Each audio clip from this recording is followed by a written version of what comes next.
All right, everyone, we're going to go over the rules that we're going to be using for our upcoming battle. It's going to be pretty simple. It's kind of like an advanced board game. But it's going to involve, you're going to have a unit of, miniatures. All right, there'll be, when you're doing it 12, I'm just doing 6 here for simplicity's sake. You're going to be using them, you're going to be rolling some dice, and you're going to be moving them with a tape measure, and we're going to try and at least simulate a somewhat realistic outcome for our battle. So I'm just going to quickly move you through what you're going to be doing on the day of the battle. So, first things first. So you're going to have a card that comes with your unit that will look something like this. All right, and all this does is it gives you a few things. Your armor, that is what your opponent has to roll. They have to roll a 7 or higher using a D8. All right, to kill a unit of yours, and so you'll get 1 attack per person you have alive. So in this unit we have 6 people alive. So when we attack, we'll get 6 dice. All right. Movement, that is how far we are able to move in a turn. That's 8 inches. And then you'll also notice, Romans are pretty well known for being maneuverable. So they can turn, they can turn left, right, all the way around at the beginning and end of their movement. All right, and then at the bottom, all right, they have a special ability. So for Roman auxiliaries, they are able to ignore the first wound that would have killed a soldier. They ignore it, all right, every time of combat. So if 4 would die, you subtract 1, instead 3 will die. And then morale. So once you lose half of your troops, you have to see if your guys are going to run away. So as long as you roll a 4 or better, your guys will stay and will not run away from battle. All right.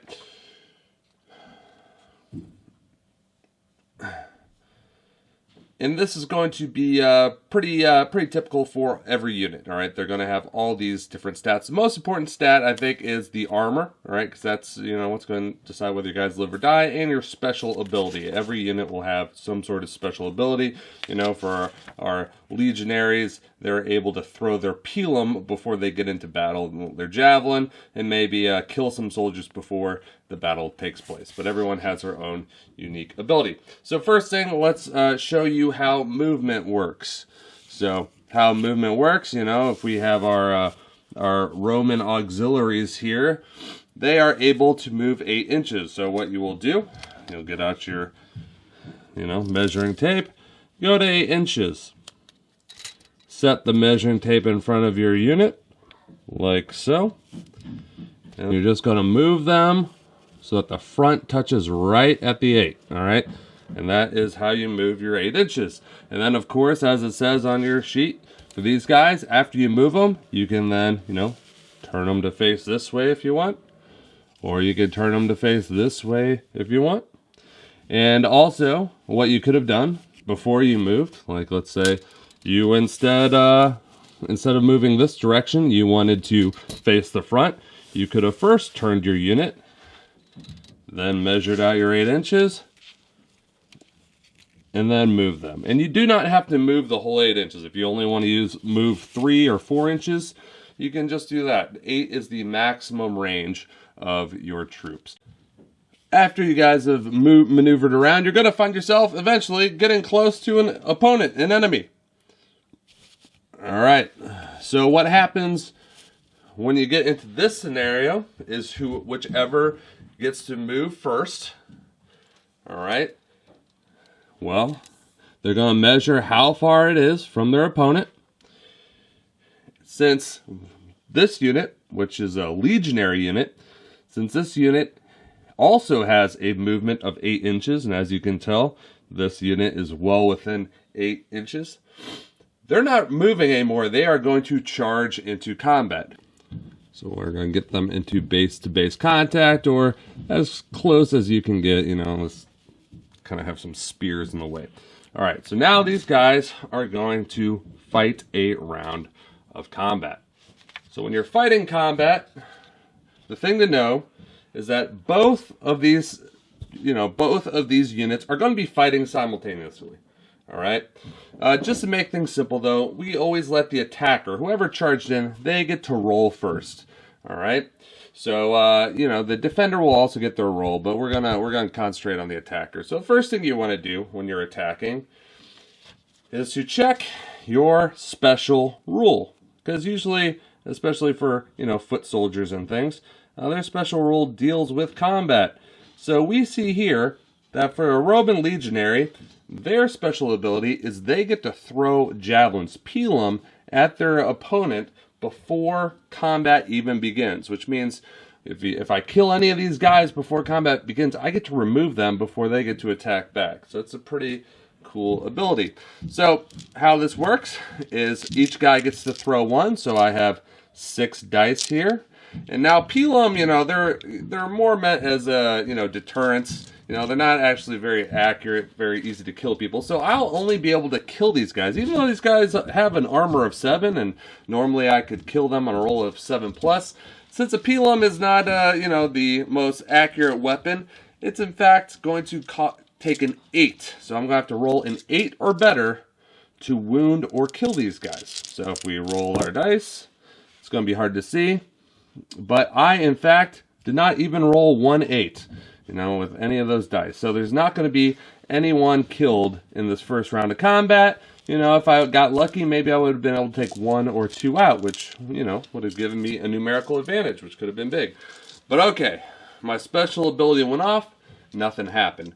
So now, we're just going to go into regular combat. So now, I've thrown my javelins, now we're into hand-to-hand combat. So now I'm going to take those 6 dice again, and for regular combat, I have to check the armor of my opponent. So, you know, when you're fighting someone in class, you know, ask the person that you're going against to see their card and see what their armor is. If we look at our opponent here, our Roman auxiliaries, they have an armor of 7. So I have to roll a 7 or better to kill them. So I'm going to take my dice and roll them. It's going to be hard to see, but I got 1, 2. I got 2. 7 or better. So that means 2 of these guys have to die. However, again, this is why you always want to check your special rules. Special rule for Roman auxiliaries, they get to ignore the first death every round of combat. So even though I, you know, rolled to kill 2, because of their special ability, only 1 will die. Alright, so I'm going to remember that. I'm not going to remove this guy yet, because they still get to attack back. You know, even though this guy's dead, when we're rolling these guys first, we have to imagine the attack is happening simultaneously. You know, 2 units are running into each other, so we're not going to remove this guy until they've had their turn to attack back. So we know one of them will die. All right, so now let's have the auxiliaries fight against the legions. They have the legions also have an armor of 7. All right. There's 6 of our auxiliaries here, so they will get to roll 6 attacks. And a 7 or better kills a legionnaire. We have 1. Alright, we only rolled 1, 7 or better. So each side will lose a guy. Let's take out a guy. Boom. Boom. Alright, so we each have we've each contributed 1 casualty. All right. Now, let's say it's the next turn, because we'll go in turns. Next turn, when we fight, each side is only going to get to roll 5 dice now. All right. So you can see attrition builds up over the battle, and your units become less effective. So if we go back and we'll just do 1 more round of combat, let's have our legionaries attack our auxiliary first. They'll get 5 dice. They roll those 5 dice. Anything that's 7 or better will kill somebody. We got really unlucky. The highest we rolled was a 6, and nothing happened. The defenders, they get their turn. They get to roll 2, 5 dice. 7 or better will kill somebody. They get lucky. They kill 2 people. If you notice for the Romans, we didn't throw our pilum again. You only do that special attack at the beginning. So sometimes, you know, your special attacks will only happen once every few combats. All right, so now this isn't good for us, because now we only have half of our original unit is present. So we got to check and see if these guys are going to run away. All right, that's the morale. So here, you know, our morale for these guys is a 4+. So we got to roll a dice. On a 4 or better, they stay and keep fighting. If I get less than a 4, they run away. Alright, I rolled a 7, but let's pretend I rolled a 1. If you fail a morale check, your guys immediately turn around and they run away from the enemy 6 inches. Boom, they're getting out of town. Now, on the next turn, you could choose to charge in and finish them off, or you could ignore these guys and attack somebody else. But these guys will keep retreating until they roll a 4+. So if I roll again, and oh no, I rolled a 2 the next turn, my guys will keep running away to the edge of the battlefield. If they reach the edge of the battlefield, they're gone. All right? So you keep rolling each round to see if you can get them to come back. Now, if you are able to get them to come back to fight, every time they lose somebody, they have to do one of those morale checks. And anytime they get below a 4, they run away. So as you can see, once a unit starts to run away, it's really hard to keep them in the battle. All right? Their morale is shaken. Okay? And that's basically it. So you'll do this until one side, we usually play until one side loses half of the units. And as you can see, the combat can go pretty quick, and it can only take a few rounds before a unit is destroyed. So it will be a pretty quick and bloody battle. Anyways, those are the rules. It's not that hard. It's mostly just remembering to look at your sheet that I'm going to give you, looking at the different stats, knowing how far you go, making sure to look at your opponent's armor. Don't let your opponent lie to you and say, you know, I have an armor of 8 when they really have a 6. So make sure your opponents are being honest with you. And also pay attention to your special rules, as they will help you out in combat. Anyway, that's it. We will see you soon on the battlefield.